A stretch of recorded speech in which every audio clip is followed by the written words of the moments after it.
Assalamu alaikum everyone and good morning. I'm really happy to be here. You'll have to excuse me because I have a slightly sore throat, but besides that. अभी अरूज ने एक बात की थी कि folklore is dying out. I would beg to differ thoda sa because I think we haven't stopped telling stories. We've just stopped telling them sitting together.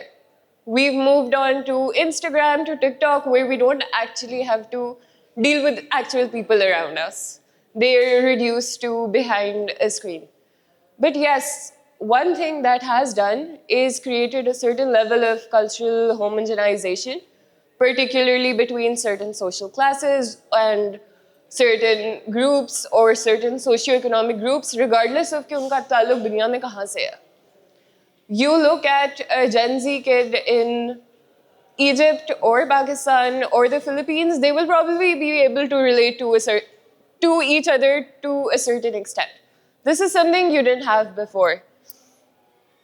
But overall, just to quickly introduce you guys to folklore and to everything it encompasses, it has around 5 to 6 sub-niches, which include your music, your food, your beliefs, your narratives, your material cultures, and your verbal arts. Now the thing is that when we discuss rituals, I feel like iski thodi si ek occult connotation ban gayi, especially when you're having a conversation in English alone. But I think the precise Urdu for a ritual would be rasm riwaj ya taur tarika. Because I feel like ritual is a very specific word with a very witchy vibe to it, so I don't like to use it too much. But anyway, what I really do want to discuss today is how all of our rituals are grounded in one part of folklore or the other. Whether it's belief, whether it's superstition, whether it's religion, whether it's anything. I'll start with a fun example, which probably a lot of you, especially the girls, can relate to. Our religion tells us, like, ke Maghrib ke baad, the jinns are at their strongest. So a lot of times we tell kids ke Maghrib ke baad bhai nahi khelna. But our culture has this thing where red lipstick for young women is a no. So we end up with our nannies and daddies telling us कि रात को लाल lipstick लगा के बाहर नहीं जाना तुम्हें जिन चिमड़ जाएंगे.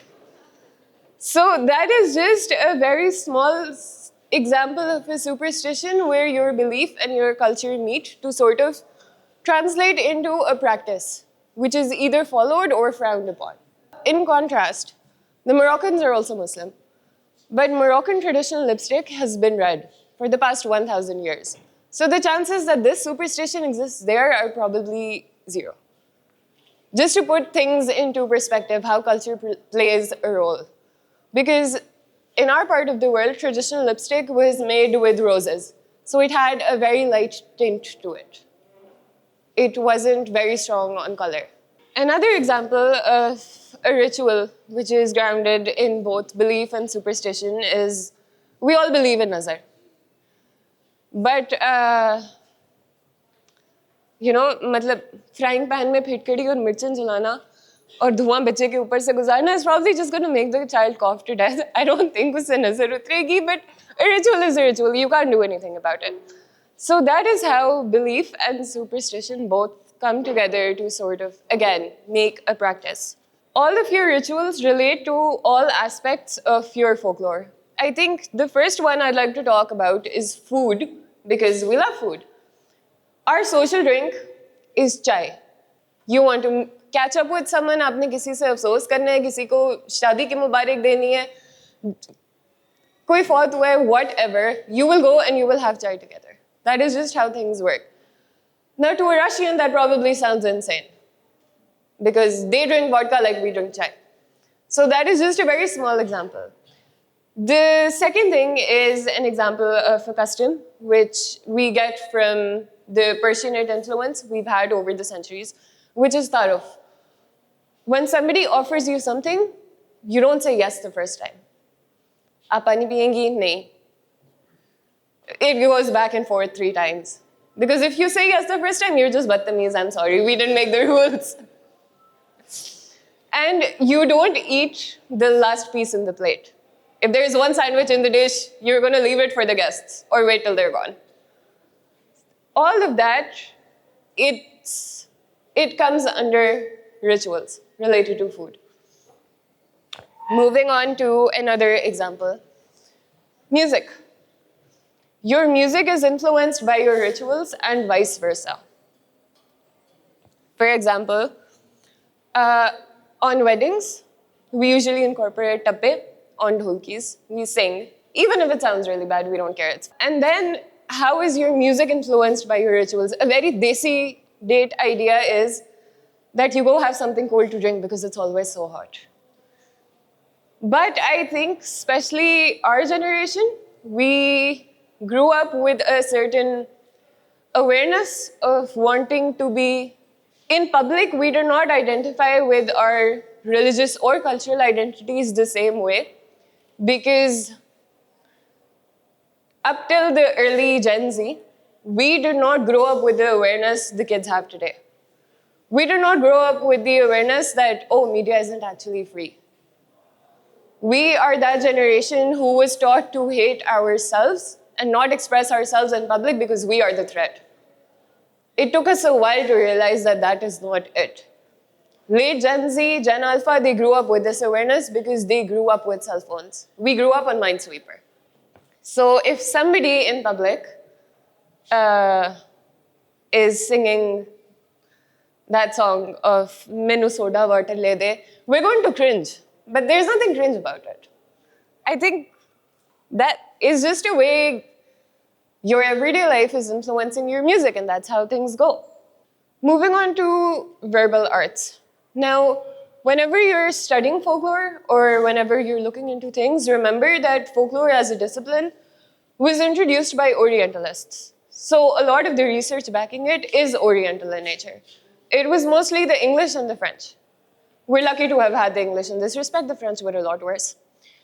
But a lot of it does not allow for room to things which exist.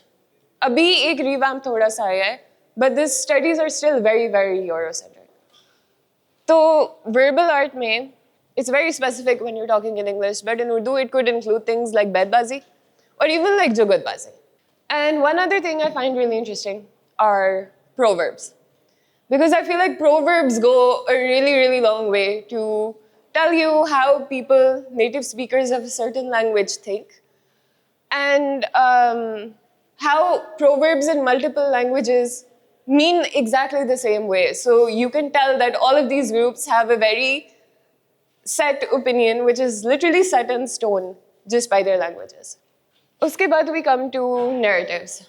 Narratives include your fairy tales, your legends, your folk tales, all of that.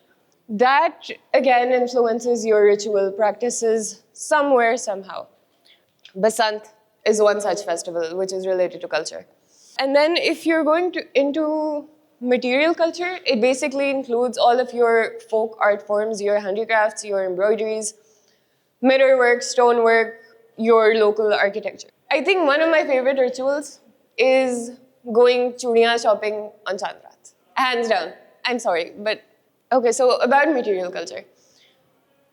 Another aspect of it is the clothes we wear. For example, in Kohistan, the girls wear a dress which is called jumlo. It's black, and the tradition is it's passed down from one family matriarch to the next. So the girls usually reuse it on their wedding day. It has a lot of coins and bells attached to it because the noise is believed to keep the spirits away, the evil spirits away. In Balochistan, there's a dress called the Hazar Shishagi, which is made with 1,000 mirrors. So if you're a girl who wants to get married, you need to be strong enough to carry those 1,000 mirrors on you. Otherwise, oopsie daisies. We've probably all heard of jewelry heirlooms from your dadi or your nani or your mom or anyone. There's this one really interesting custom I read. I actually documented it somewhere near Nashera. In some Pashtun tribes, there was a tradition that if a girl dies unmarried and she's either engaged to someone and her husband passes away, or she's supposed to, like she's given away to someone, but the husband has disappeared or missing, ya nahi pata chala kahan gaya, gum gaya. You know how people used to go to travel and never come back. And then those girls die as maidens without marrying anyone else. They were dressed as brides before they were buried. And their dupatta was sort of a symbol of piety for everyone in the rest of the village. So the girls used to take it away. And we want to have a character like that she waited her whole life in the name of a man. And she protected herself, even though he never came back. And coinciding with this is this one other tradition. When the Mongols attacked, it was actually Pashtun women who broke through their first few lines, because women traditionally took the role of archery in battle. And when women used to go to war, they used to go to war dressed as brides. They used to wear their jewelry, wear their kajal and their mehndi. It was a signal to the enemy that we are willing to embrace martyrdom. So you see how two practices, which are a little unrelated, but they're still related in a way. And at the same time, while there is folklore which suggests that women used to go to war, there is this one other folktale in which a guy pulled a chadar off a girl's head, and 4 different tribes went to war. And just kabile ka wo ladka tha, they actually lost their whole kingdom just because he couldn't behave himself. So it is not like over time, now in our culture, we've associated dignity and honor to women in a certain way. That probably always existed, but it also depends on the reason. Because if you're looking at it in practical, rational terms, how much harm is a dupatta being pulled off doing, and how much harm can you put yourself at risk of when you're going to war? But you're going to war with a purpose. You're going to fight for your family, for your safety, for your land. You have a purpose and you are absolved of all responsibility of whatever befalls you. But if somebody else does it with the intention of hurting you, then there will be consequences. So I feel like this distinction is very important when we're looking at our cultures, when we're trying to reassess things, make sense out of things, because a lot of times cultural homogenization, especially with English in the picture, doesn't work. It doesn't work because our norms have traditionally been very different. Another ritual around food, in Sindh and in South Punjab, they sometimes use flowers for their cooking. Now, to us in Islamabad, that sounds absurd, because why would you use flowers in your cooking? But that's a desert. Not a lot of things grow there. So they have found a way to incorporate all local plants in all their forms into their food. Amazing idea, why not? So I do want to end this with an activity, because I would really like to hear from all of you what rituals you are familiar with or have practiced at any point in your life. And maybe we can make a tally and see which one takes the cake. And maybe I can document some more rituals for Folkloristan.